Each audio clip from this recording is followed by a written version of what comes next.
de hoy. Tómate ahí.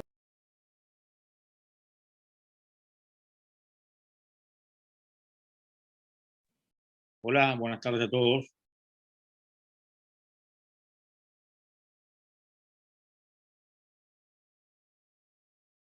Hola, Carlos.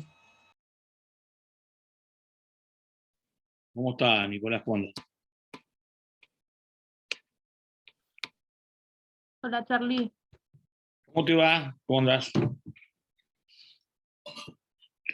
Vos estás en derecho, ¿no? ¿Es político, Nicolás? Bien. Sí, también. Derecho político, metodología y me falta una. No te vi historia. E historia.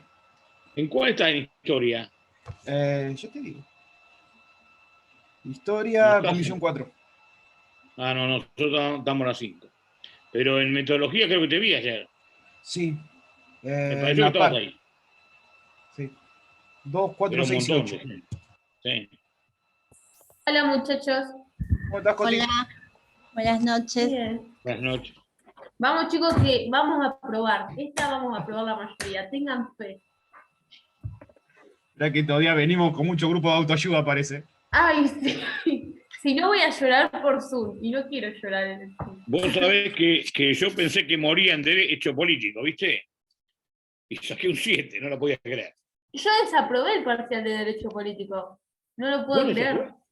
No lo puedo creer, no. Es que yo me comí un libro de derecho romano, sí, el que está ahí, el domingo anterior, pero lo había leído todo, ¿viste? No me hice una sola pregunta. No, esa fue una historia, ahí estoy confundido.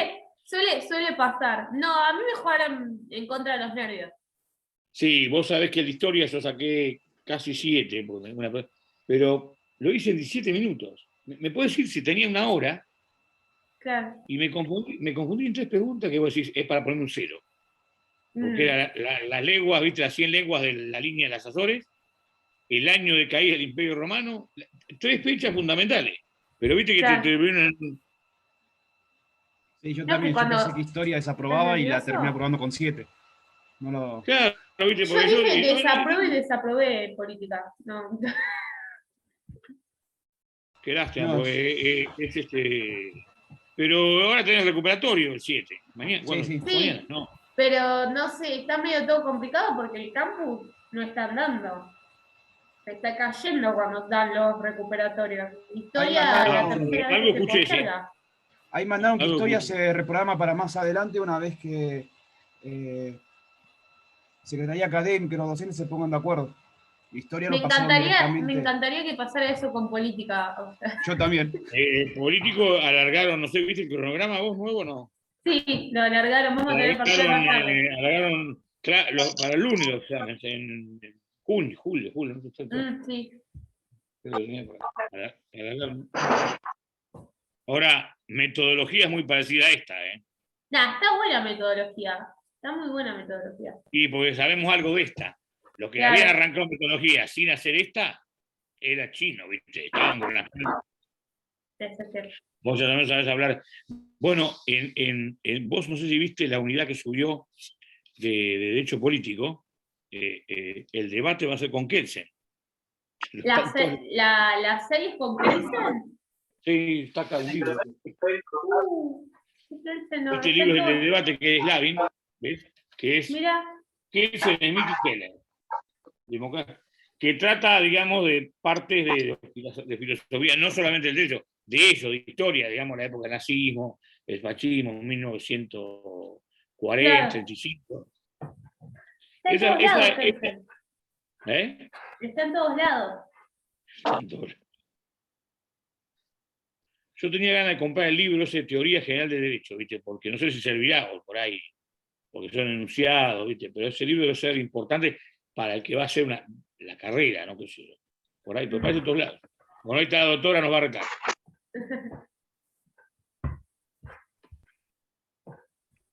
Hola, profe.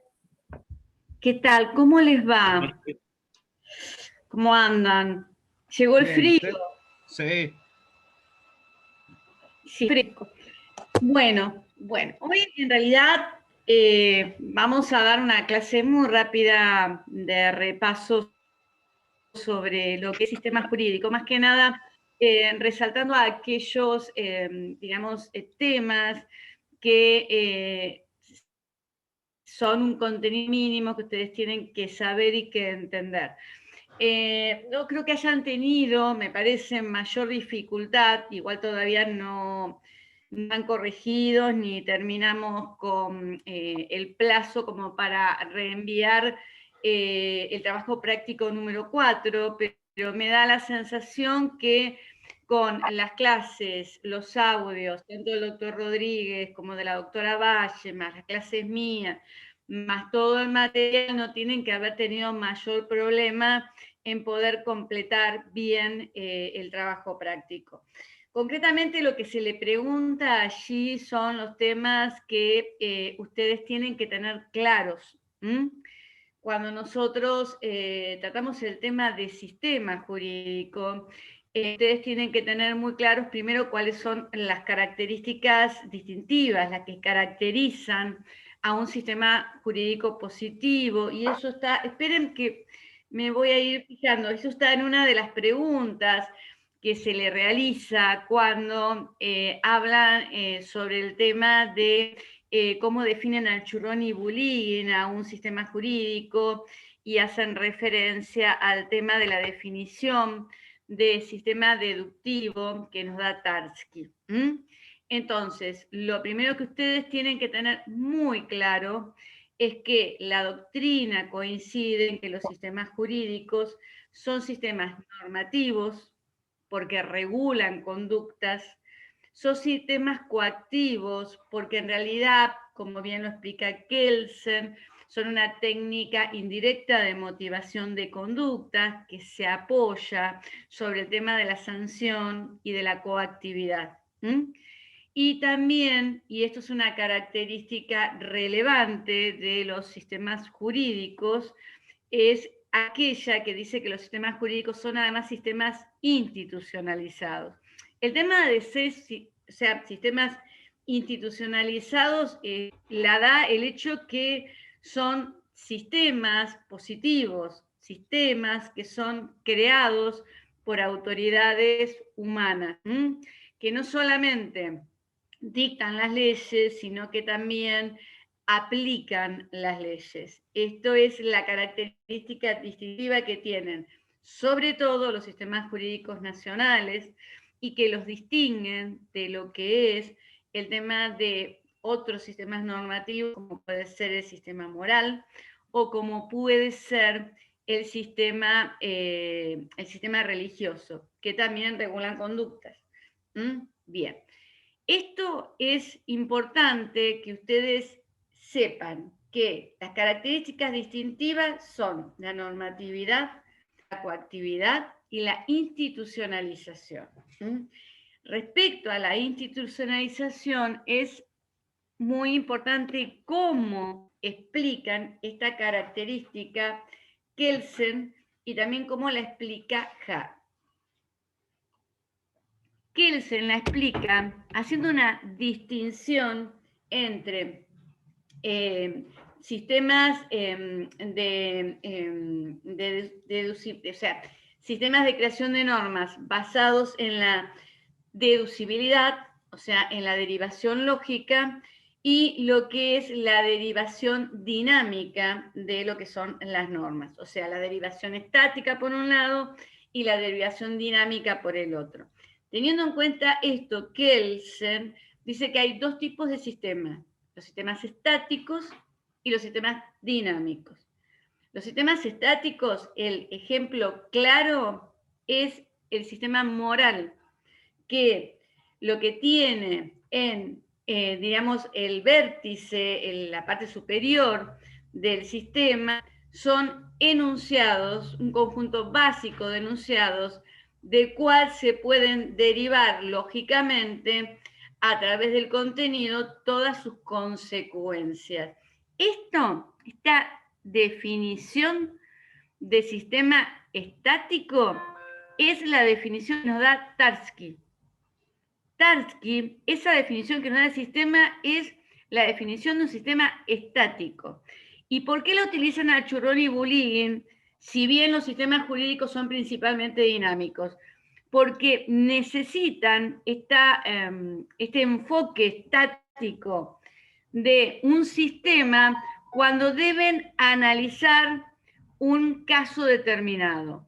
Cuando se debe analizar un caso, cómo está tratado en un determinado sistema, o cuando se debe resolver un caso, uno lo que hace es un análisis estático del sistema, ve cuáles son las normas que resultan aplicables en ese momento a ese caso que hay que analizar o resolver. Bien, entonces, esta definición de Tarski es una definición de sistema estático, de deducibilidad lógica. En cambio, los sistemas dinámicos tienen principalmente órganos de creación de normas. O sea, estos sistemas, como bien lo dice Kelsen, lo que hacen, el sistema jurídico es,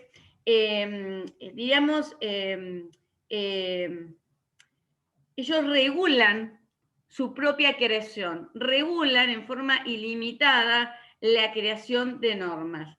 Es por esa razón que los sistemas estáticos son finitos, porque si yo parto de una serie de enunciados y voy deduciendo otras normas, por ejemplo, parto de debes amar a tu prójimo y de ella deduzco no debo matar a mi prójimo, por ejemplo. Llega un momento en que el sistema ya no crece porque ya se agota el contenido que me permita deducir más normas.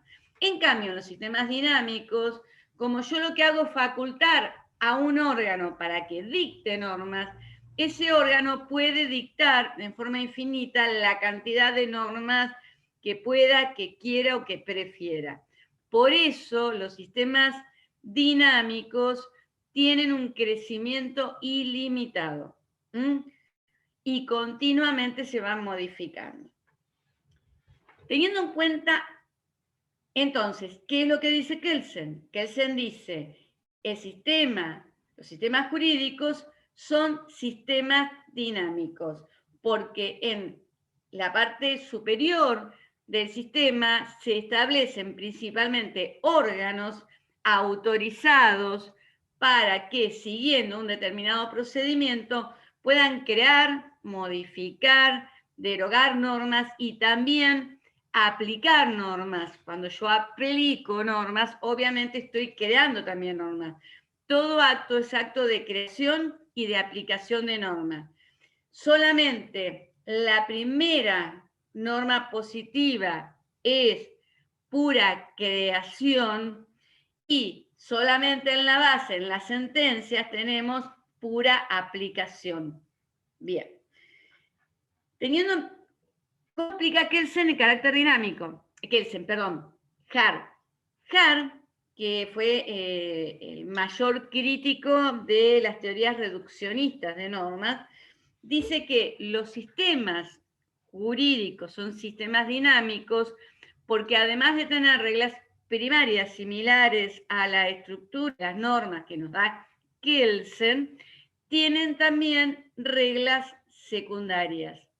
Y las reglas secundarias son las que otorgan competencia, autorización a órganos o también a individuos para lo que es la creación y modificación de reglas primarias, y también otorgan competencia, en este caso solamente a órganos específicos, para poder resolver conflictos de interpretación y o de aplicación de reglas primarias, que son los jueces.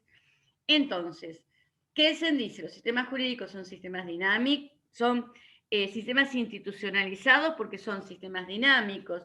Esto quiere decir que son sistemas que otorgan competencia, autoridad a determinados órganos para poder crear normas. En cambio, este carácter institucionalizado, Hart lo explica diciendo que los sistemas jurídicos además de tener reglas primarias, poseen reglas secundarias. Bien. A su vez, los sistemas tienen características formales.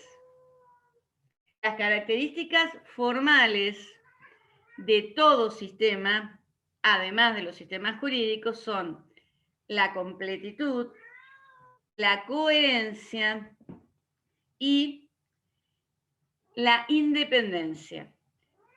¿Cuáles son los defectos de estas tres características formales?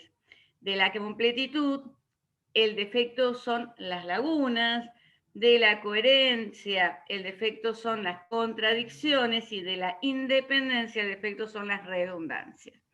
A su vez, Kelsen habla de una característica formal de los sistemas jurídicos, que es la jerarquía normativa. Kelsen dice que los sistemas jurídicos son sistemas jerárquicos porque las normas que integran un determinado sistema se encuentran ordenadas en diferentes niveles de jerarquía.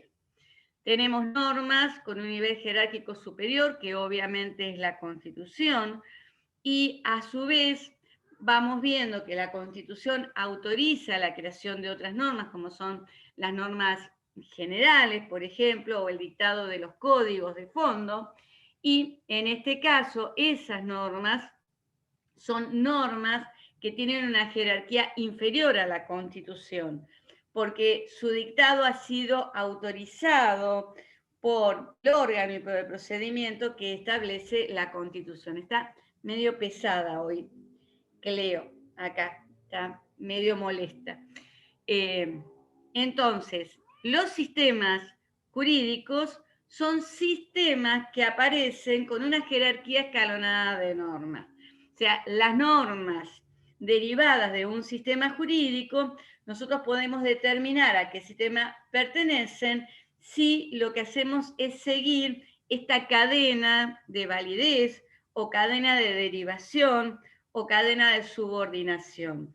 Kelsen hace una distinción cuando habla de las normas. Habla del sentido subjetivo, que es la voluntad humana que la crea, y lo diferencia del sentido objetivo. Ese sentido objetivo hace que una norma sea una norma porque ha sido dictada por una autoridad autorizada.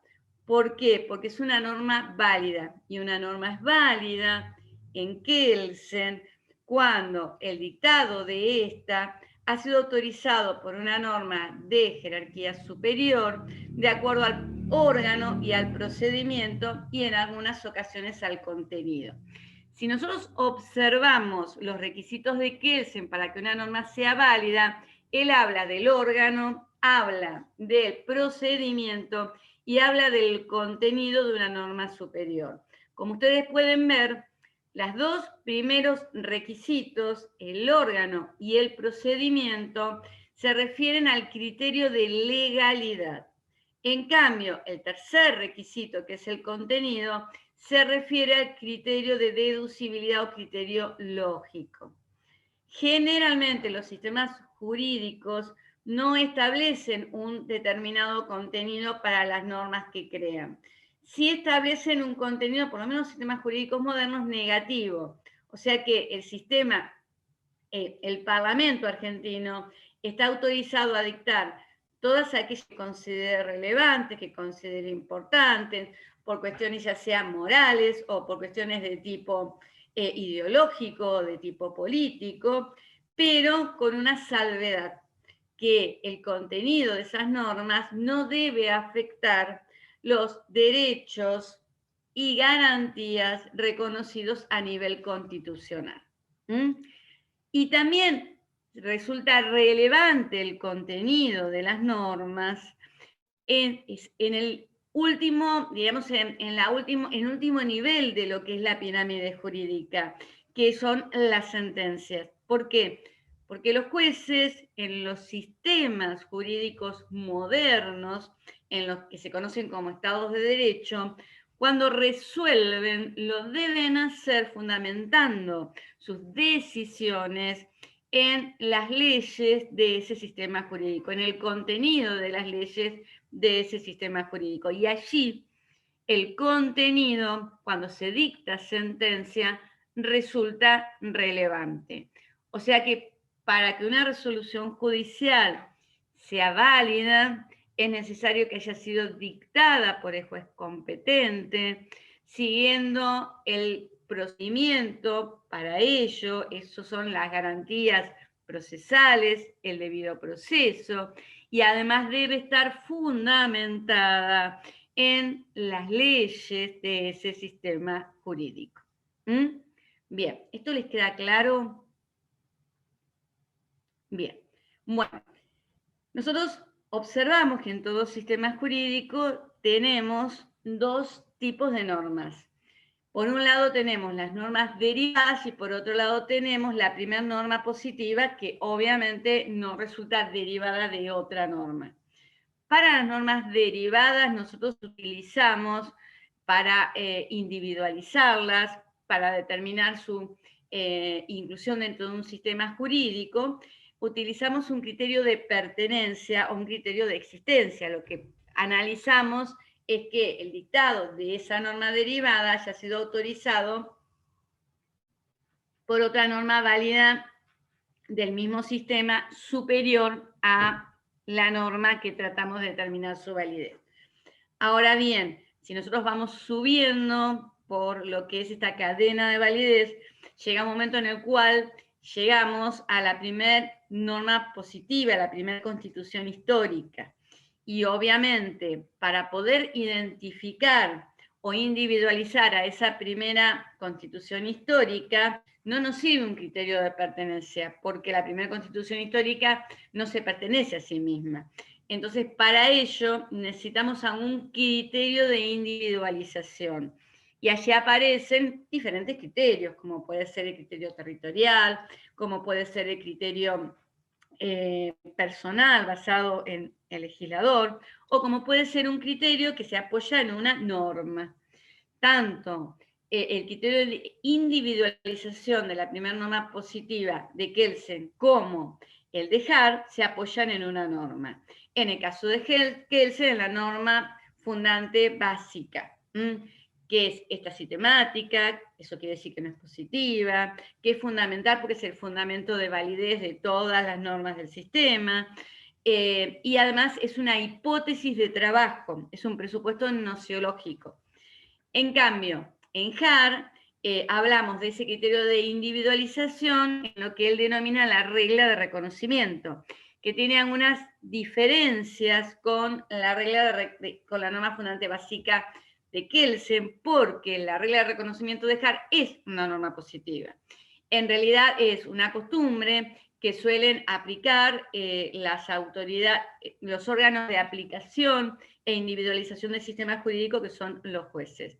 Y en el caso de la regla de reconocimiento de Hart, de la misma no se presupone su validez, porque ella en realidad es la medida de validez del resto de las normas del sistema. Lo que establece esta regla de reconocimiento de Hart es individualizar aquellas fuentes de un determinado sistema jurídico, aquellas fuentes creadoras de normas.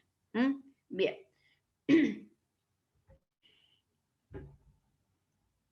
Teniendo en cuenta esto, o sea, lo que son las características formales, también nosotros estuvimos analizando un poco más detenidamente lo que son el tema de la coherencia, por un lado, de los sistemas, y por otro lado, el tema de la completitud de los sistemas. Respecto al tema de la coherencia, lo que observamos en Kelsen, que Kelsen dice que los sistemas jurídicos son sistemas coherentes, o sea que no tienen contradicciones, porque ello se evita debido a la estructura jerárquica y además al carácter dinámico que tienen los sistemas jurídicos. Dice que cuando suelen aparecer determinadas normas que presentarían una contradicción, generalmente las contradicciones que nosotros encontramos en los sistemas jurídicos son parcial, esas contradicciones lo resuelve, diríamos, la ciencia del derecho, la doctrina, aplicando una serie de principios el del lex superior, el del lex posterior y el del lex especial. El principio del lex superior es el que predomina cuando nos encontramos con normas contradictorias que se encuentran en diferentes niveles jerárquicos. En ese caso, predomina la norma que se encuentra en un nivel jerárquico superior. En el caso que la contradicción se dé entre normas que están en un mismo nivel jerárquico, se aplica el principio del lex posterior, o sea que generalmente la norma que ha sido dictada con posterioridad deroga a las normas contradictorias que han sido dictadas en forma anterior.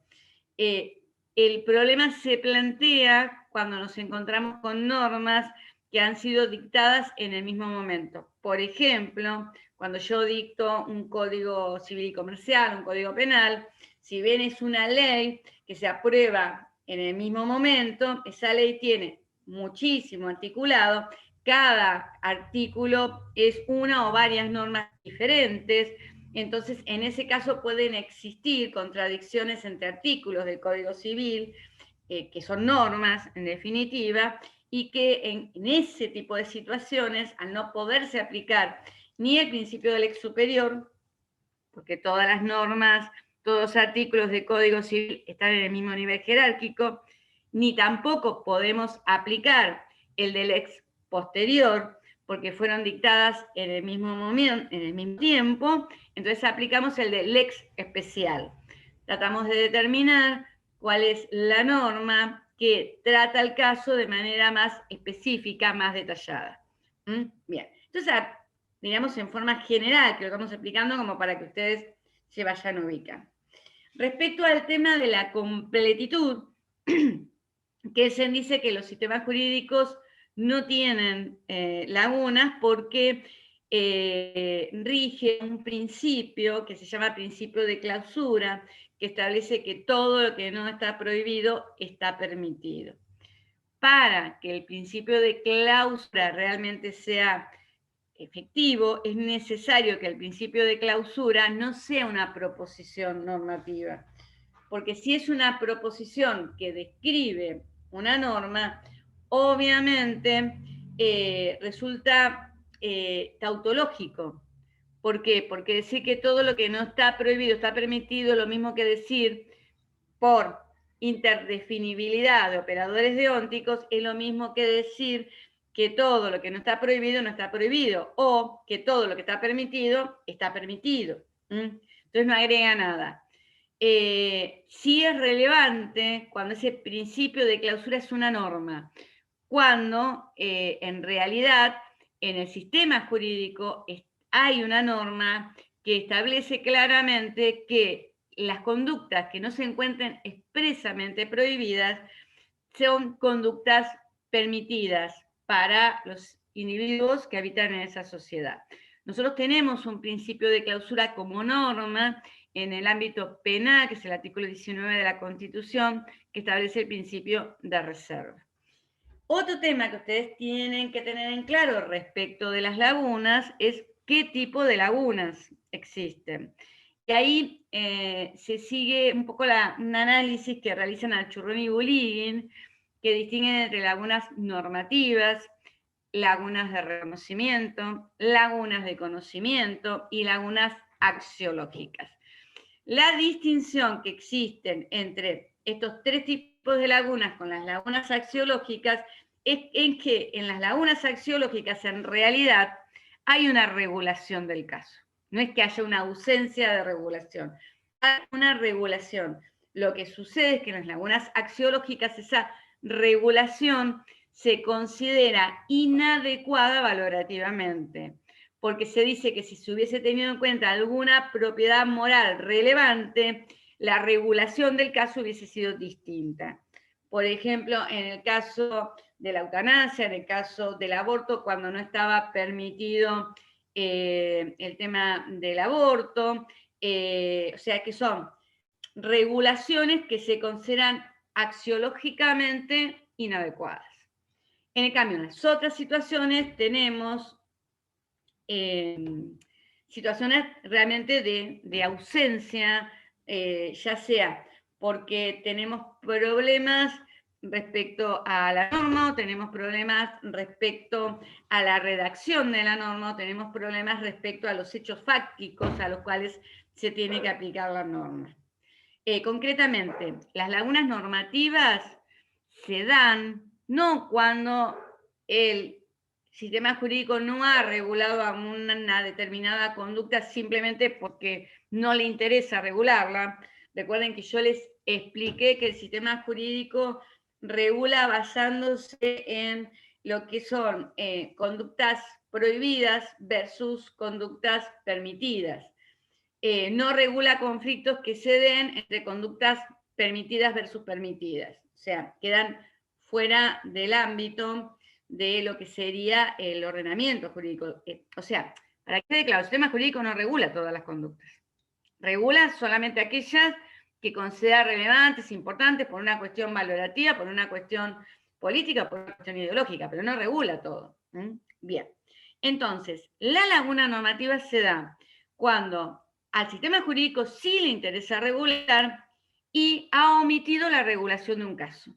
Ahí hay una laguna normativa. Yo les había dado un ejemplo que era en su momento cómo estaba regulado el tema de la reivindicación de inmuebles en el antiguo Código Civil, que para regularlo había tenido en cuenta, por un lado, la buena o mala fe de la persona que había transferido el inmueble, la buena o mala fe de la persona que lo había adquirido y si la transferencia había sido a título gratuito o a título oneroso. Eso le daba una determinada cantidad de casos, 9, 3 por 3, 9, y cuando la doctrina comienza a analizar, advierte que había una combinación de casos que era cuando ambas partes habían sido de buena fe y la transferencia había sido a título oneroso, no se encontraba específicamente regulado. Entonces, había que integrar esa laguna normativa por analogía, teniendo en cuenta cuándo prosperaba la reivindicación y cuándo no, y en este caso, qué correspondería haber resuelto, si correspondía o no la reivindicación del inmueble. Ahí tenemos una laguna. Queremos regular, nos interesa, y hubo una omisión de un caso en cuanto a la regulación normativa. Las lagunas de reconocimiento son aquellas lagunas que se dan cuando tenemos un problema semántico. O sea, cuando el problema es que en la redacción de la norma existe un problema ya sea de ambigüedad o de vaguedad que nos impide tener acabadamente una interpretación, diríamos, unánime de esa norma. Yo les daba el ejemplo que se daba respecto a lo que es el tema de la redacción de cómo se reduce la pena cuando nos encontramos ante un delito de tentativa, que el Código Penal establece que se reduce de 1/3 a la mitad, pero no especifica el tercio de si es del máximo o del mínimo de la pena y la mitad si es del máximo o del mínimo de la pena. Entonces, dan diferentes interpretaciones, es un problema semántico de redacción de la norma. En cambio, las lagunas de conocimiento son un problema fáctico. No tenemos elementos suficientes que nos permitan determinar si un determinado hecho ocurrió o si ocurrió, cuál es realmente el alcance de ese hecho. Generalmente, cuando tenemos lagunas de conocimiento, o sea, que se refieren al tema de la prueba respecto del hecho que está sometido a juzgamiento, generalmente los códigos de procedimiento establecen reglas probatorias que dicen que cómo se debe interpretar y cómo se deben aplicar. Y concretamente en materia penal, específicamente se establece que en caso de duda se debe estar a favor del imputado, o sea que se debe absolver. Y fíjense en que en materia laboral es en favor del empleado esa duda. Si de repente tenemos algún tipo de duda sobre la existencia o no de una relación laboral, en ese caso debemos estar en favor del empleado y establecer la existencia de una relación laboral que de repente aparece como dudosa. Bien. Bueno, analizamos entonces las características distintivas, analizamos las características formales, también analizamos someramente los diferentes criterios de individualización y otro de los temas importantes, las preguntas las hacemos al final, recuerden, las últimas, porque veo que Franco está levantando la manito, las hacemos al final porque me pidieron que, claro, que trate de ser concreta, de no divagar, de no dar muchos ejemplos. Entonces, por esa razón, al final, todas las dudas que tengan, nos tomamos 15, 20 minutos o lo que sea necesario para realizar todas las preguntas que ustedes quieran. Y yo responderé las que puedan, obviamente. Bueno, entonces estábamos por el tema de... Otro de los temas importantes que se analizan acá es, digamos, en temas jurídicos, es el tema del concepto de validez. Yo a usted ya les dije que Bernengo, que es un autor argentino, dice que en realidad el concepto de validez es hacer reminiscencia mágico-religiosa sobre la fuerza de las normas y que lo único que hacen es complicar el análisis del derecho. Bueno, es el único que lo dice, lamentable, no tiene mucha, digamos, apoyo en la doctrina, porque en la doctrina viven, diríamos, discutiendo sobre a qué nos referimos con el tema de la validez. Bien, es un concepto, digamos, central en lo que es la doctrina. Y es un concepto central en ambas concepciones, tanto en la concepción positivista como en la concepción antipositivista. Bueno, teniendo en cuenta esto, Nino y también Bulygin y distintos autores han realizado distintas clasificaciones de diferentes acepciones del concepto de validez. Por ejemplo, Nino habla que tenemos validez como existencia ya sea de una norma o de un sistema jurídico, también tenemos validez como que hay una norma que declara obligatoria la aplicación de otra norma, pero en sentido meramente descriptivo, o validez como pertenencia, en este caso una norma es válida cuando su creación ha sido autorizada por otra norma válida del sistema jurídico, o validez como eficacia, o sea, una norma es válida cuando es acatada y respetada tanto por los ciudadanos como por los órganos de aplicación. Y también hay un concepto de validez como fuerza obligatoria, como que se debe hacer lo que la norma establece, porque el contenido de esa norma se encuentra justificado, ya sea por condición, por valores, por una determinada ideología, que también es una valoración, o por cuestiones políticas. Entonces, teniendo en cuenta estas diferentes acepciones del concepto de validez, podemos clasificarlos en dos grandes grupos. Por un lado, tenemos diferentes acepciones de tipo descriptivo, de validez. Allí, en realidad, lo que nos estamos preguntando es cuando una norma existe o pertenece a un determinado sistema jurídico. Fíjense, dentro de las acepciones descriptivas, algunas se aplican solamente a las normas derivadas y otras se aplican a las normas y a todo el sistema jurídico. Por ejemplo, el concepto de existencia se aplica a todo el sistema jurídico. El concepto de pertenencia solamente se puede aplicar a las normas derivadas. Bien. Y por otro lado tenemos un concepto de tipo normativo. Ahí ya nos estamos preguntando de por qué se debe obedecer el derecho. La pregunta es diferente, no estamos viendo sobre cuándo una norma existe o cuándo pertenece a un sistema, sino por qué tenemos que obedecer lo que la norma establece. Y este es un concepto normativo porque es un concepto no que describe, sino que prescribe la obediencia al sistema jurídico y a las normas. Y este concepto normativo es el concepto que adoptan las posiciones antipositivistas, sobre todo el naturalismo.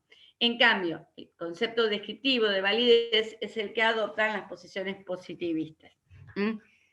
También, y dentro del positivismo, tenemos una discusión sobre el tema de la relación entre la validez y la eficacia.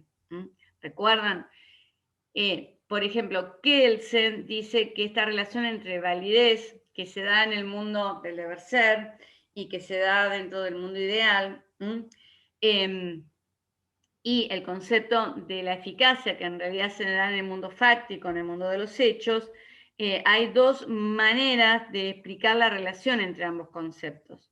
Están las posiciones idealistas, que afirman que no existe ningún tipo de relación entre la validez de la norma y su eficacia. Y por otro lado están las posiciones realistas, que identifican la validez con la eficacia de la norma. El realismo jurídico dice que una norma es válida solo si es eficaz, solo si es respetada y si es aplicada por los órganos de aplicación. Bien. Kelsen tiene una posición intermedia, dice que ambas posiciones están equivocadas. O sea que, si bien validez y eficacia no son conceptos idénticos, pero que son conceptos diferentes, pero indudablemente existe una relación entre ellos. Porque dicen que una norma, para ser válida, es necesario que haya sido creada por el órgano autorizado y competente y de acuerdo a un determinado procedimiento. Pero para mantener su validez es necesario que adquiera un mínimo de eficacia en algún momento. O sea que dice que en realidad la validez es una condición necesaria, la eficacia, perdón, que la eficacia es una condición necesaria de la validez, pero no suficiente. ¿Por qué? Porque para ser válida es necesario que haya sido creada por el órgano competente. Pero sí es necesario que para que mantenga esa validez es necesario que tenga un mínimo de eficacia. Es como la relación entre la vida y el alimento. La validez es la vida, en cambio, el alimento es la condición de la vida. Y después hace una explicación, porque él distingue entre lo que es la validez de una norma particular y lo que es la validez de todo un sistema jurídico, y también hace referencia a lo que es los cambios no regulares, no legales de un sistema jurídico, que es cuando sucede una revolución. La revolución no es necesario que sea violenta, puede ser un golpe de Estado no violento, pero siempre nos encontramos con un cambio no regular, no legal de un sistema jurídico. Si la revolución triunfa, vamos a encontrarnos con un nuevo sistema jurídico que, si adquiere eficacia, obviamente va a adquirir con la eficacia su legitimidad. Otro de los temas que también estuvimos analizando y que es importante que ustedes lo tengan claro son los problemas que se presentan en la teoría de Kelsen respecto al concepto de validez. ¿Se acuerdan que yo, cuando estuvimos hablando de sistemas jurídicos, no de sistemas jurídicos, sino del concepto de derecho, hicimos referencia a la teoría kelseniana? ¿Y por qué hicimos referencia a la teoría kelseniana? Porque si ustedes observan, siempre se toma como base la teoría de Kelsen para partir de ella, ya sea criticándola, resolviendo las divergencias que tienen, pero indudablemente Kelsen es el punto de partida de lo que se considera positivismo jurídico moderno. Y las críticas que el mismo positivismo realiza, se las realiza a Kelsen para seguir, obviamente, avanzando. Entonces, la teoría kelseniana es una teoría importante, y además también es muy importante dentro de lo que es la teoría de sistemas de Kelsen, porque si bien Kelsen resulta un poco paradójico, porque realiza una definición de sistema a partir de una estructura única de la norma jurídica, en definitiva luego termina detectando cuál es la característica principal de lo que son los sistemas jurídicos, que es el tema de su carácter dinámico, y termina en definitiva viendo que el sistema jurídico es una interrelación de diferentes normas que no todas tienen la estructura, obviamente, que él le da a la norma jurídica. O sea, pero que es importante porque Kelsen advierte este carácter dinámico del sistema jurídico, y si bien considera que los sistemas jurídicos son dinámicos, él reconoce que en realidad son principalmente dinámicos. O sea, esto quiere decir que la mayor parte de las normas que integran un sistema jurídico la integran porque han sido creadas por órganos. O sea, que su creación es a través del principio de legalidad, este es el criterio de creación de normas, independientemente que también reconoce que en un sistema jurídico hay normas que pertenecen al sistema, no por haber sido creadas por un determinado órgano, sino porque son deducción del contenido de otras normas que integran el sistema. Bien. Volviendo al problema de, diríamos, el concepto de validez en Kelsen, yo también les había explicado que Kelsen es una persona que ha vivido mucho tiempo, que ha realmente estado en permanente creación jurídica y que obviamente a medida que de repente le han criticado algunos temas de su teoría, como por ejemplo, siempre se le criticó mucho esta concepción de la norma fundante básica, él iba modificando su teoría para ir tratando de solucionar los problemas que le iban señalando otros autores. Y también en Kelsen, otro de los problemas que se veían es que Kelsen también tenía una fuerte influencia en su pensamiento de la posición kantiana de Kant. Y también tenía una fuerte influencia de lo que era el positivismo de Comte. Y también lo que va advirtiendo, sobre todo Bulin, muy detalladamente y muy claramente, es que existen diferentes etapas en lo que es la teoría de Kelsen.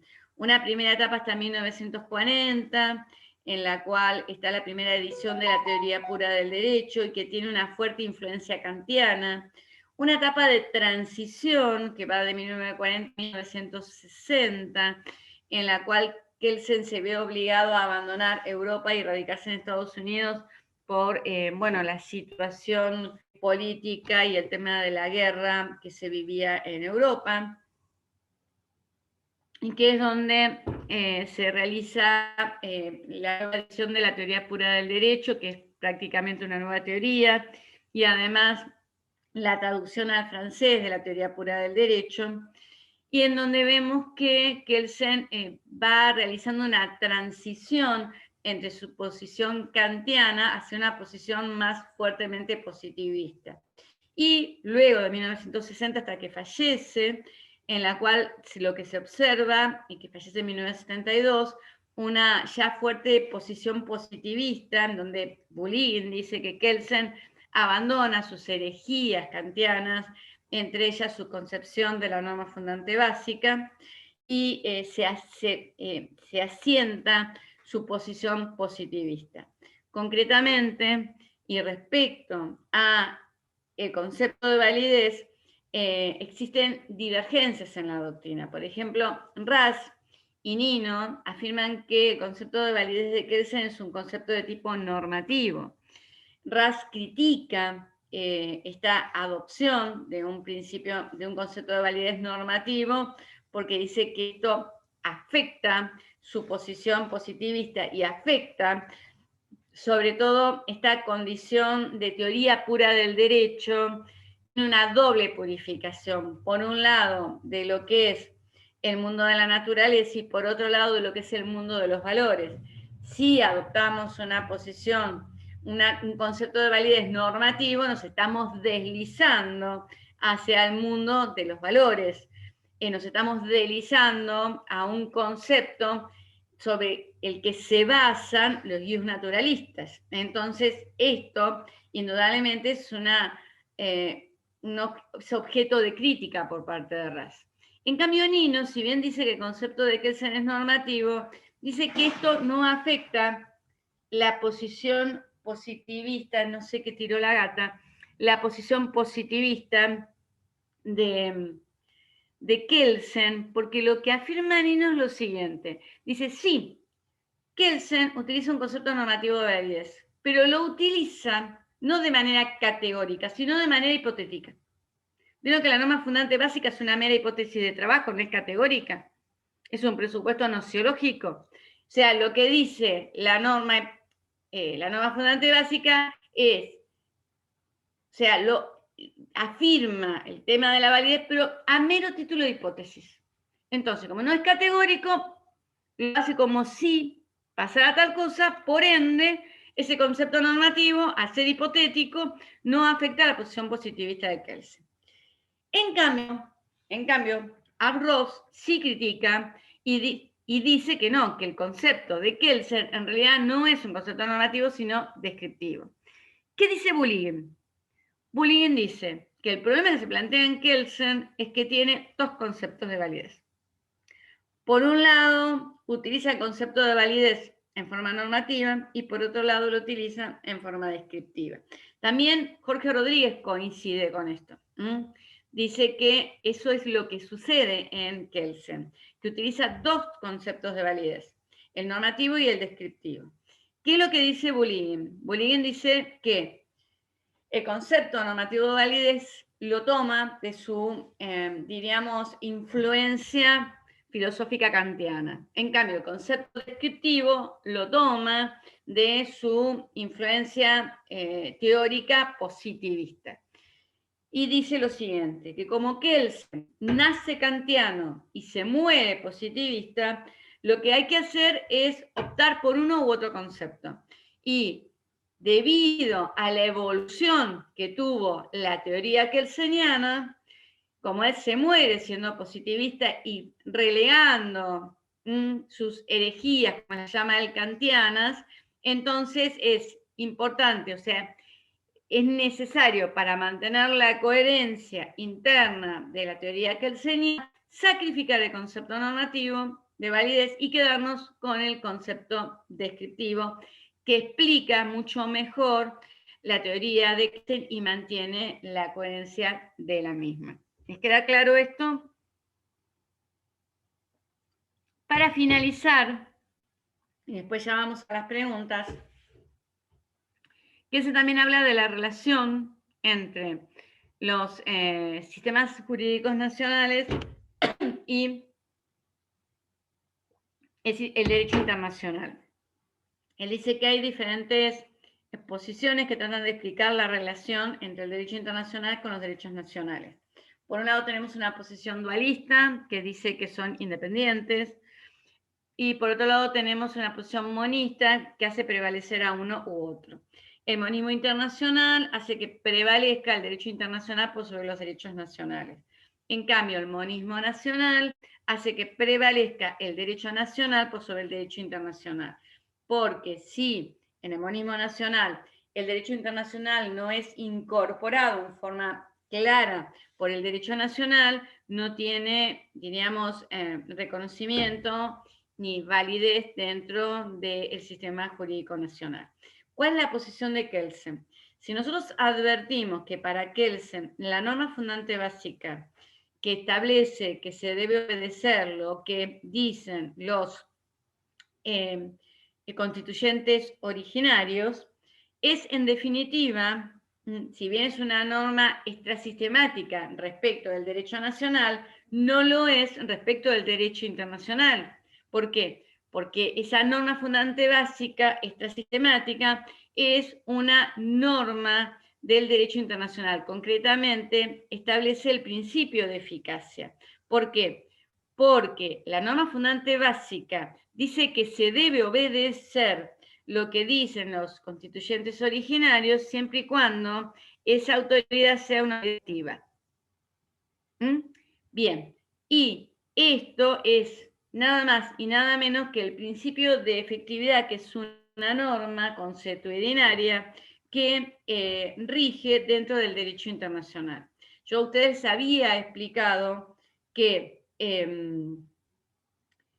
cuando hay que resolver algún conflicto entre países, sobre todo conflictos territoriales, que son los que más se plantean, el derecho internacional aplica por sobre el principio de legitimidad el principio de efectividad. O sea, el derecho internacional reconoce como autoridad legítima o territorio de un Estado aquel territorio que efectivamente se encuentra bajo el dominio de ese Estado, independientemente que el título de propiedad lo tenga otro Estado. Eso es principio de efectividad. Bueno, con esto más o menos hicimos un rápido, diríamos, resumen de lo que es sistema jurídico. Ahora, bueno, les dejo abierto a ustedes todas las preguntas que quieran hacer. Creo que el primero me parece Franco, que ya había levantado la mano hace un ratito. Bueno, los escucho. Bueno, ¿qué tal? Buenas noches.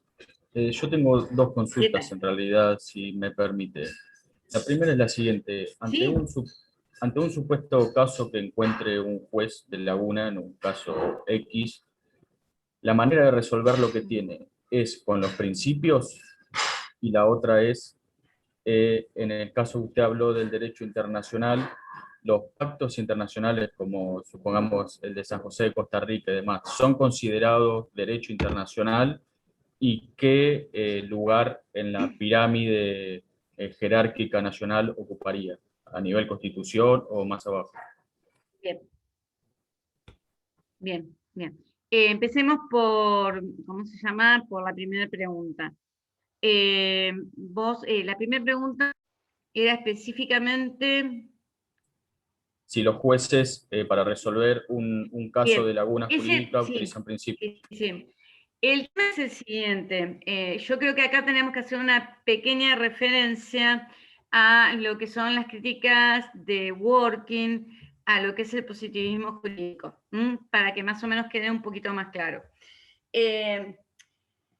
Cuando nosotros veamos interpretación, que lo vamos a comenzar a ver este jueves, vamos a ver cuáles son los problemas con los que nos encontramos cuando debemos interpretar las normas y sobre todo aplicarlas. Y lo que se advierte es que los problemas con los cuales nos encontramos están relacionados directamente con los diferentes tipos de laguna. O sea, los casos difíciles es cuando o no tenemos norma o tenemos una norma que tiene problemas semánticos, o sea, problemas de interpretación, o cuando nos encontramos con un problema de laguna respecto a los hechos sobre los que tenemos que aplicar. Si vos observás, el problema de laguna es un problema que se nos da, las lagunas normativas que se nos da respecto a la ausencia de normas. Y es un problema más que nada de tipo lógico que tenemos, porque al analizar lógicamente el sistema, advertimos que existe una falencia normativa porque existe un caso sin regular. En cambio, los problemas de reconocimiento están relacionados directamente con el tema de los problemas de ambigüedad y de vaguedad, con los problemas semánticos con los que nos encontramos en la interpretación.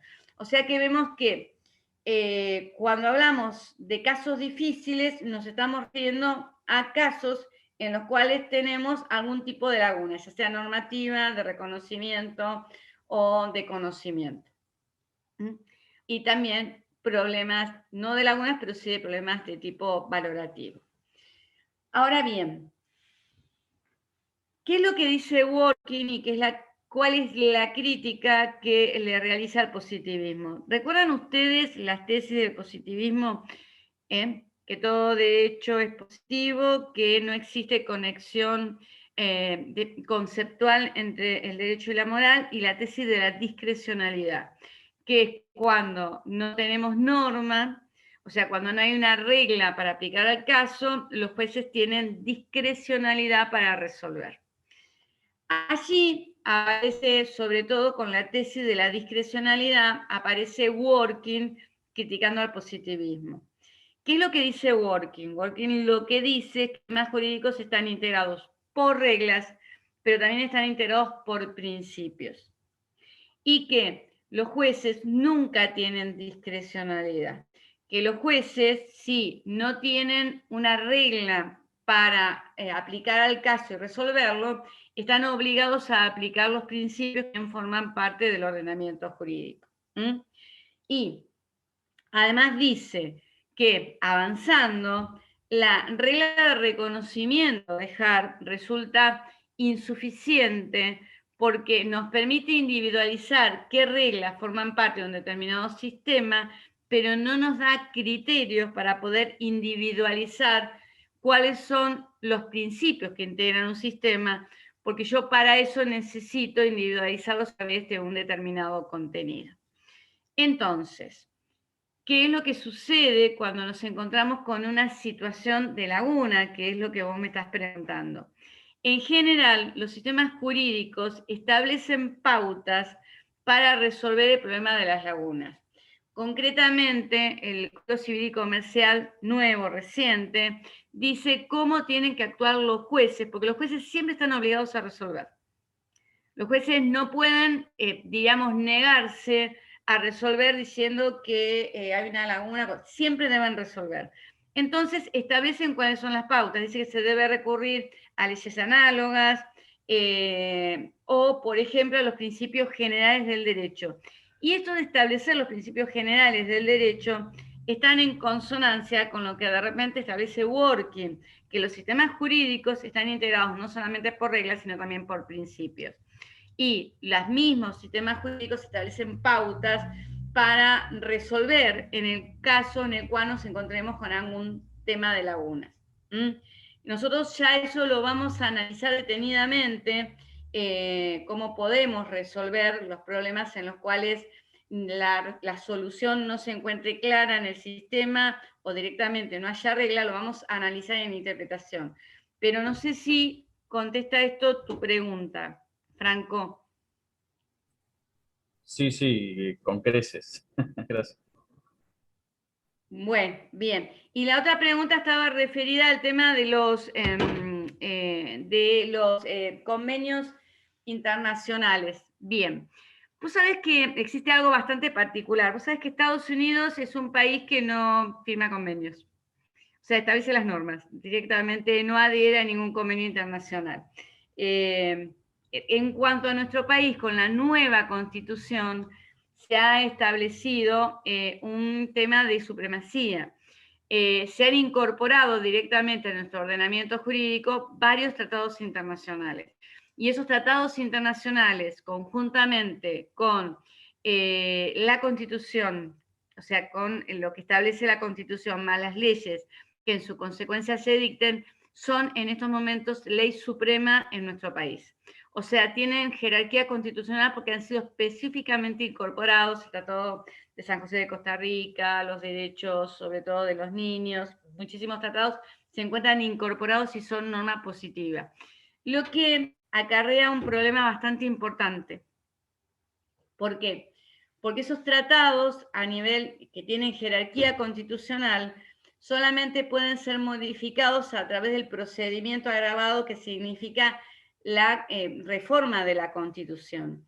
Entonces a veces nos encontramos con problemas como bajar o subir la ley de imputabilidad porque aparentemente se encontrarían protegidos por estos tratados internacionales y esto traería como consecuencia que no lo podemos modificar por una ley común, sino a través de un proceso agravado.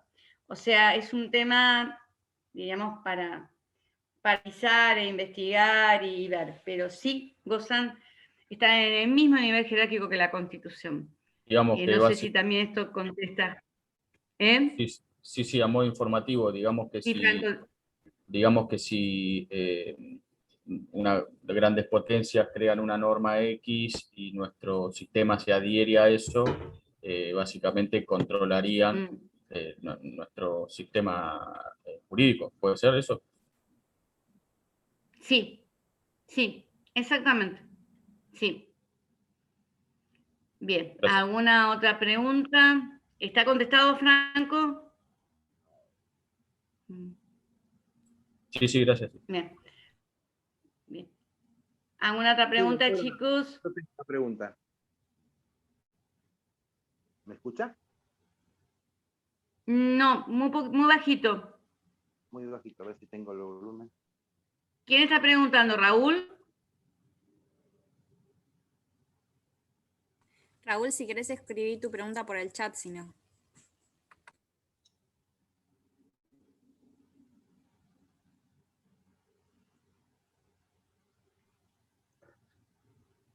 Doctora, mientras tanto, esto que comentaba Franco y usted recién, ¿cómo se lleva con la teoría de Kelsen de la norma fundante?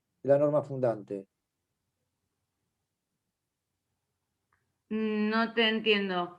O sea, diríamos, la Constitución más los tratados internacionales que fueron incorporados a la Constitución pasan a ser la primera norma positiva en nuestro país.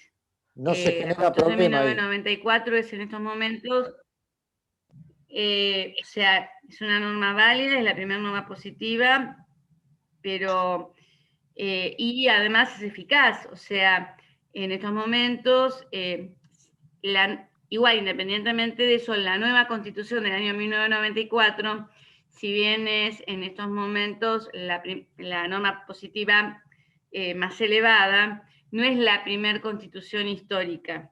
En realidad, nosotros decimos que la norma fundante básica en nuestro país establece que se debe obedecer lo que establecieron los legisladores originarios de 1853-60, todas las reformas que ha sufrido la Constitución, porque la Constitución nueva de 1994 ha sido ha sido modificada de acuerdo al sistema de modificación que establece la Constitución de 1853-60. Bien, gracias, doctora.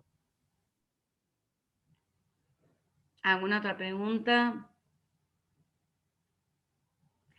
El reconocimiento. Bien, las lagunas de reconocimiento, acá me están preguntando, en realidad son problemas semánticos con los que nos encontramos en la norma. O sea, cuando nos encontramos con un problema semántico, tenemos una norma que tiene un problema de ambigüedad o que tiene un problema de vaguedad. Por ejemplo, cita como un problema de reconocimiento, un problema de vaguedad, el doctor Rodríguez, cuando nosotros nos referimos a que hay compraventa cuando existe el pago de un precio y ese precio debe ser un justo precio. Obviamente, justo precio es un término que adolece de vaguedad, porque el problema que se plantea es cuál es el límite en el cual nos encontramos con un justo precio y cuando el precio que se pagó no es justo porque es muy inferior, por ejemplo, al valor de mercado. Entonces, ahí tenemos un problema de reconocimiento. El problema de reconocimiento está relacionado con problemas, con defectos del lenguaje en la redacción de la norma, ya sea vaguedad o problemas de ambigüedad, o problemas de fuerza normativa, que ya después igual los vamos a ver cuando veamos interpretación y cuando... Nicolás Canosa está levantando la mano. ¿Quedó claro lo del ejemplo de laguna de reconocimiento? Es problemas semánticos. Lagunas de conocimiento son problemas fácticos. Sí. ¿Cómo está, doctora? Creo que primero Nicolás, estaba Raúl. a ver. Creo que estaba Raúl, de ahí que no podía, primero. Hay consultas también y creo que de Raúl Cepeda. Bien, no sé, ustedes decidan. Raúl. Bien, bien. ¿Me escucha ahora o hoy no me puede escuchar? Te escucho. Bien. En la otra clase charlábamos... Sí, ahí te escucho mejor. Gracias. En la otra clase charlábamos sobre la base naval, donde había un cartel que decía prohibido detenerse, zona militar, y sin embargo había un semáforo. Yo el domingo pasé por el GADA 601, donde también antes había un cartel que decía prohibido detenerse, y hay un semáforo, pero esta vez no estaba el cartel. Entonces yo pensaba, yo sé que no puedo detenerme porque es zona militar, pero no está el cartel. Entonces, ¿hay una ambigüedad ahí? Al yo saber o al no estar el cartel ya no hay ambigüedad. No, tenemos un problema porque la ley sigue existiendo, no ha sido derogada, que establece que uno se puede detener en zonas militares. Ahí tenemos, independientemente que esté o que no esté el cartel, tenemos un problema ahí. O sea, indudablemente todo el mundo se detiene porque hay un semáforo, pero puede haber un tema, obviamente, de contradicción, obviamente, fáctico, sí que lo hay, sigue habiéndolo, sí. Yo me había olvidado de darles ese ejemplo, pero es real. Hay un semáforo en el GADA, en la entrada del GADA, como hay un semáforo también en la entrada de la base naval. Y la norma que dice que sigue en realidad válida, así que es un tema. Si se plantean una situación así, de repente uno dice, bueno, sigo o no, pero zona militar, y bueno, ahí se plantea una situación de si realmente violas el semáforo en rojo o no. Eso sería una materia de discusión si te hacen una multa, seguro. Yo plantearía Gracias. eso, para, si me quieren multar, obviamente eso. Nicolás. ¿Cómo está, doctora? Yo tengo 2 consultas y ahora la tercera me la acabó de plantear Raúl. ¿Hasta dónde llega el territorio del ejército? Hay que ver si entra o no entra a la ruta. Con lo que estaban diciendo recién sobre los tratados internacionales, ¿entran también los que son posteriores a la reforma del 94? A ver, te escucho mal. ¿Cómo me dijiste con A ver. la reforma del 94? ¿Cuál es tu duda? Usted decía que la reforma había incluido y están al mismo nivel los tratados que la Constitución.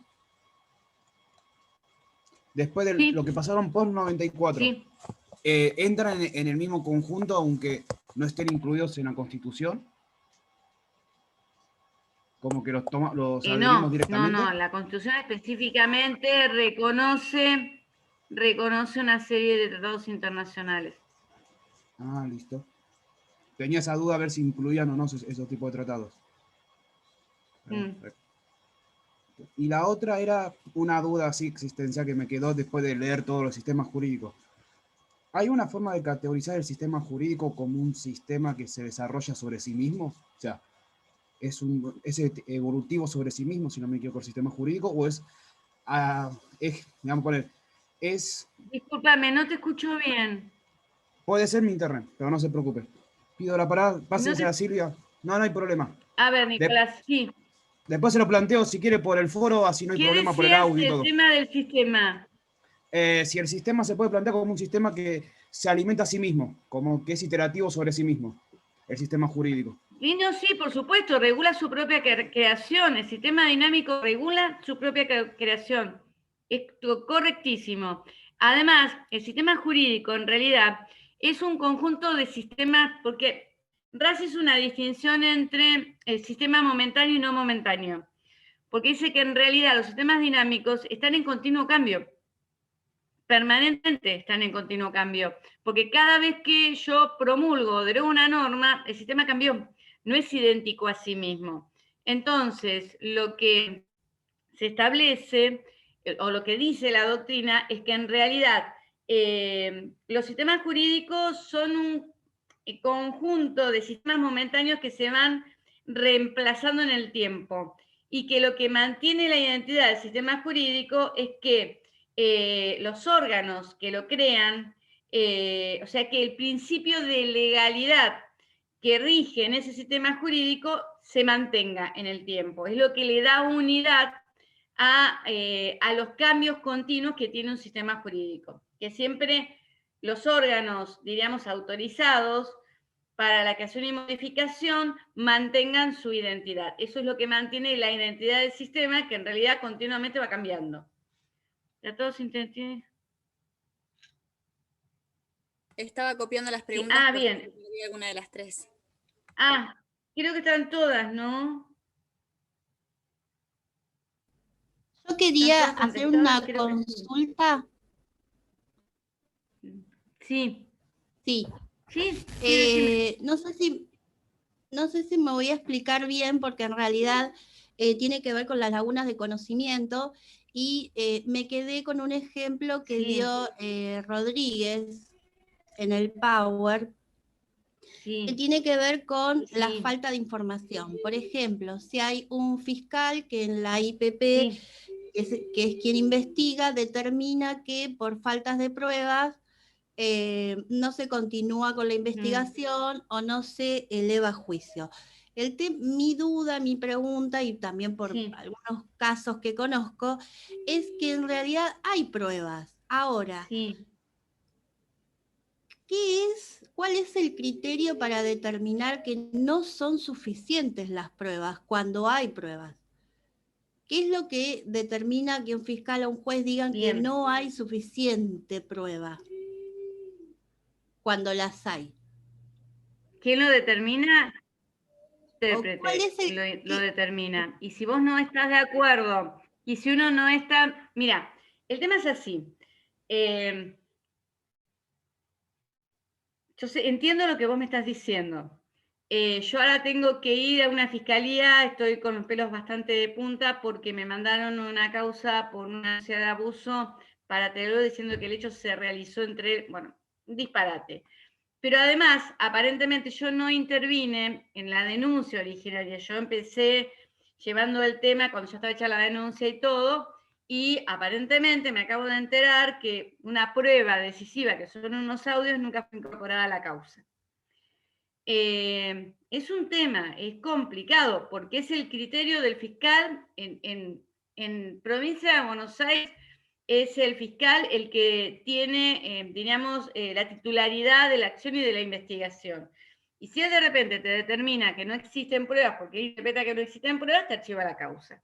Vos podés apelar y podés pedir la revisión de ese archivo diciendo que hay pruebas, y eso lo va a resolver el fiscal general, y también si considera que no hay pruebas, podés ir al juez para tratar de, diríamos, de rever la decisión. Pero cuando se te acaban las posibilidades de revisión y te queda firme la resolución, lamentablemente el derecho es lo que dice el juez o lo que resuelve el fiscal. No es una, diríamos, o sea, tal vez no es la respuesta que vos te gustaría, y tampoco es la respuesta que a uno le gusta cuando está, pero a veces uno se encuentra con situaciones. Mira, a mí una vez me dejaron sola, sola significa, yo me presento como particular damnificado en una denuncia, investigamos, fuimos adelante, todo, llegó un momento en el cual el fiscal decide no elevar a juicio porque él no consideraba que no se encontraba acreditado el abuso. Yo obviamente ante esa resolución me opongo y pido continuar con la acusación como particular damnificado. Yo puedo seguir sola si me habilitan. Logré que en la Cámara de Apelaciones me habilitara, que me permitiera seguir como acusadora privada. Logré la elevación a juicio, logré empezar con todas las diligencias del juicio. Cambió el fiscal en ese momento, que tenía, justo cambió, me llama y me dice: yo considero que sí hay pruebas, te voy a acompañar. Y logramos una condena. Pero es un tema, es un tema. A veces te encontrás con criterios que no coincidís y para vos sí hay y ellos te dicen que no. También Silvana, hay reglas sobre el tema de las pruebas y también hay pautas como uno debe interpretar y cómo debe interpretar los hechos. En materia penal se rigen por lo que se llaman las reglas de la sana crítica, que a veces la crítica no es muy sana, como la aplican algunos funcionarios, ¿no? A veces las aplican con crítica y a veces no con crítica. El ejercicio profesional no es fácil, Ana, eso seguro. No, y a veces te encontrás con situaciones que te sobre todo se ve mucho en lo que tiene que ver con el maltrato infantil, el abuso sexual infantil. Digo, si bien tenemos tratados internacionales de los derechos del niño, pero sin embargo siguen siendo para la justicia las cuestiones más difíciles de aceptar las pruebas. Con esta cuestión de la instancia privada, a veces parecería que necesitan que los actos se hagan frente a los jueces o fiscales para que la prueba valga. Entonces es como un hilo muy fino ahí. Sí, pero ¿sabés qué es lo peor que hay? ¿Sabés qué es lo peor, Silvana? Que hay criterios en donde ellos se basan muchísimo en el tema de la revinculación con los progenitores. Y te dicen, bueno, es el papá que te tocó y te la tenés que bancar. Claro, pero se supone que con el enfoque de derechos eso quedó caduco. Y con el nuevo Código Civil y la responsabilidad parental, el tema de la revinculación debería ya salir de ese concepto, me parece. Ay, Silvana, o sea, como que a veces hay ojalá Dios te escuchara. Claro, porque a veces como que la No, justicia Silvana, yo tenemos un coincido con código lo que vos civil estás diciendo. superador. El código civil me parece que es Coincido superador. totalmente en lo que me estás diciendo.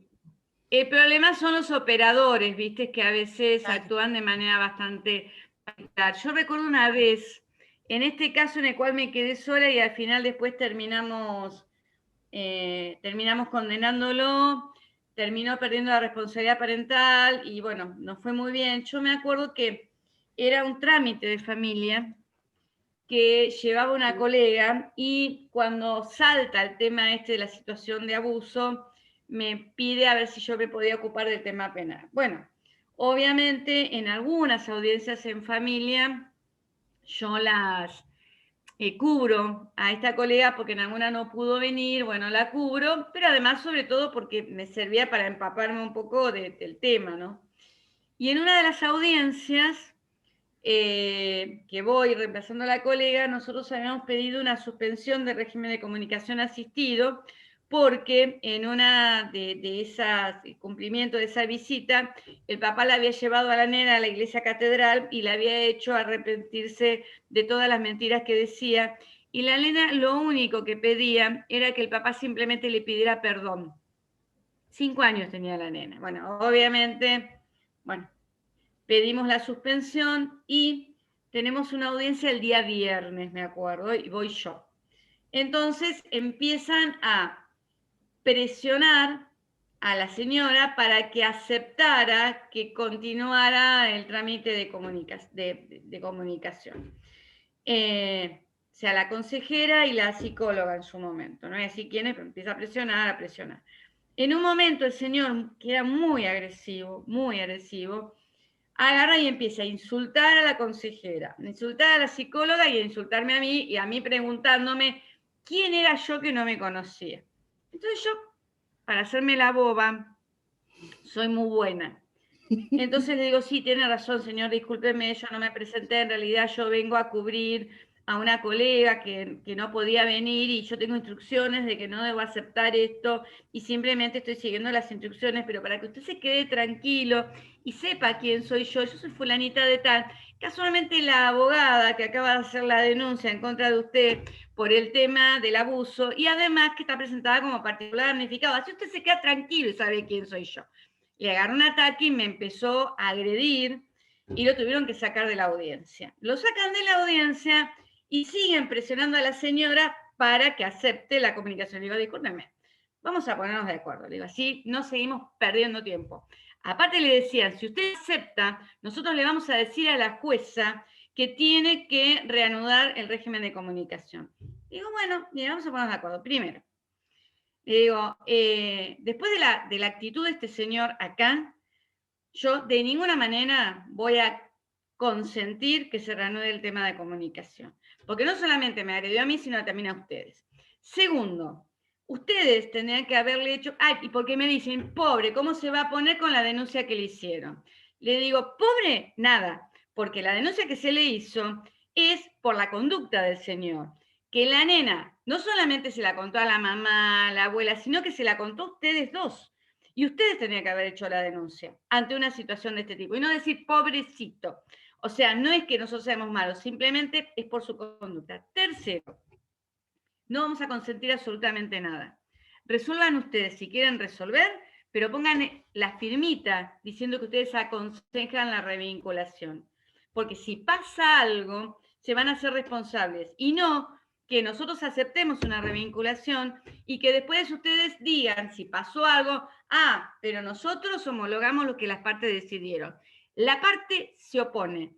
Pongan ustedes la firma y les digo más, la señora está en pleno uso de su responsabilidad parental. Y ya le dije si está dispuesta a desobedecer una orden judicial por la protección de su hija. Y está dispuesta. Así que resuelvan. Nosotros nos vamos a oponer, pero resuelvan y pongan la firma. Obviamente, le aconsejaron esto a la jueza y la jueza dijo, vaya a la asesoría y no se revinculó nada. Pero ese es el tema con el cual nosotros tenemos que trabajar, Silvana. Es muy complicado. Y hay digamos, funcionarios que resuelven excelentemente, Silvana, excelentemente. Pero hay otros que nunca resuelven. Que agarran y dicen previamente, pase a la asesora, vaya acá, y otros que resuelven cualquier cosa. Hay de todo en la viña del Señor. Hay gente realmente excelente y hay gente que, bueno, que deja mucho que desear. No sé si te conteste, Silvana. Muy clara, No Mónica, deje de estudiar gracias. por esto, Muy clara. siga adelante, muchacha. No, Siga adelante, no se no, me desanime. Acá estamos para entender Bueno. un poco más. Sí, un poco más. Bien. ¿Alguna otra pregunta?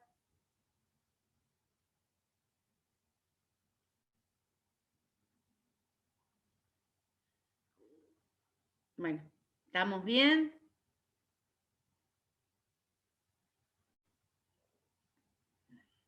Bueno, damos por terminado entonces sistema jurídico. Doctora, ¿le hago una consulta? Sí. Sí, cómo no. Por lo que estuvimos tratando en la unidad 4, ¿sí? El sistema. Sí. El sistema fundante básico o el derecho fundante básico, que trata, o sea, sobre el tema de estamos viendo como validez y se corta con la Constitución Nacional, ¿no? Pero estábamos hablando también, bueno, en otra materia, que el Pacto Federal, hay muchos artículos que fueron incorporados a la Constitución de 1853. O sea, que se utilizó esas leyes de esos pactos como positivo, o sea, como derecho vigente de aquel momento. ¿Cómo lo tenemos que tratar eso? O cortar directamente con el de la Constitución del año 1853. Tú te referís a lo que señala el preámbulo sobre el tema de los pactos preexistentes, que fueron los que dieron origen, diríamos, al dictado de la Constitución. Exactamente. Obviamente todo eso, claro, todo eso quedó incorporado en lo que es nuestra primera Constitución histórica. Digamos que nosotros hacemos el corte, porque en realidad es una decisión también metodológica. Nosotros hacemos el corte en lo que es nuestra cadena de validez en lo que es la Constitución de 1853-60, más todas sus reformas. Eso es una cuestión de decisión también. En realidad, muchos consideran que las normas de individualización son en realidad no una norma positiva, sino son en realidad una norma de tipo determinativo, definitorio, que lo que hace es determinar cuáles son, diríamos, las primeras, los criterios de individualización de la primera norma positiva. O sea, le dan esa característica, la ven como una norma definitoria o determinativa de lo que son los criterios que sirven para individualizar a las normas de un sistema jurídico. Ah, bárbaro. Bien. ¿Alguna otra pregunta?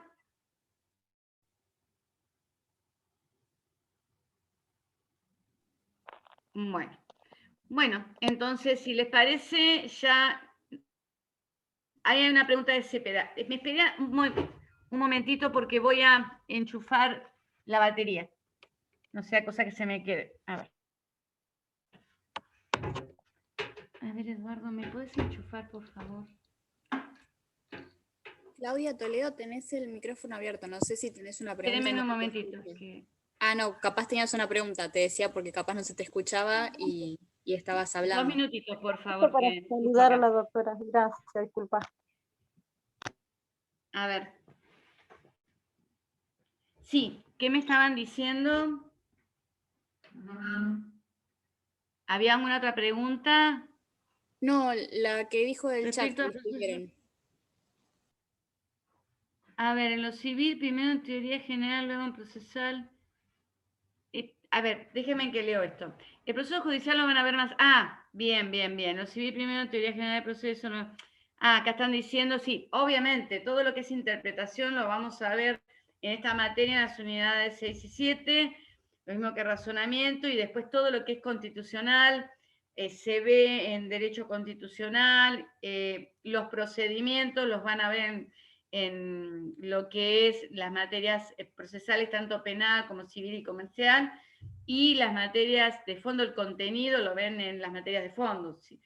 Derecho civil, derecho penal, derecho comercial, etc. Si se refería a eso.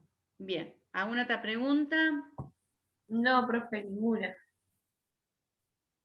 Bueno, entonces... Esperamos haber aprobado terminamos, todo el bueno, trabajo. Bueno, eso ya no depende de mí. Ahí es la doctora Valle, ¿vieron? Ella es la mala. Así Bueno, que prendamos una velita miren recién cómo vos. es lindo responsabilidades. Así que no, pero no creo. Yo creo que no era un trabajo todo dado. No creo que hayan tenido mayores dificultades. Pero que usted le Bueno, diga nos dígale vemos, que chicos. no, que lo haga ¿Qué? fácil, que nos apruebe a todos. Bueno, no sé. Bueno, Doctora, le hago una vamos a pregunta, ver. que ya Bueno. pasó las 9 de la noche y bueno, Sí. donde dice Kelsen que con relación a la validez y la eficacia, o sea, que corren diferentes o hay un punto de conexión. No. ¿Quién dice que hay dos posiciones? Los idealistas que dicen que no existe ninguna relación entre la validez y la eficacia, y el realismo que identifica validez con eficacia. Él dice que ninguna de las dos posiciones es acertada. Si bien considera que son conceptos distintos, existe relación entre ellos. Está bien. A punto tal que él dice que en realidad la eficacia es una condición necesaria de la validez. O sea, la norma es válida cuando ha sido creada por el organismo competente de acuerdo al procedimiento, pero puede suceder que una norma perfectamente válida nunca adquiera validez o que haya tenido validez y que luego la pierda. En ese caso, la falta de eficacia hace que la norma con el tiempo pierda su validez. Es una relación entre lo que es la vida, que sería la validez, con lo que es el alimento, que sería la condición de la vida. Esa es la relación que hace. Gracias, doctor. Bueno, chicos, nos vemos entonces. Buenas noches. Dicho lo dicho, nos vamos a comer para seguir teniendo vida. Nos vamos a comer ahora, sí. Vamos a cenar. Chao, chicos, hasta luego. Chao. Buen provecho. Nos vemos. Chao, chao. Hasta luego. Adiós. Yes.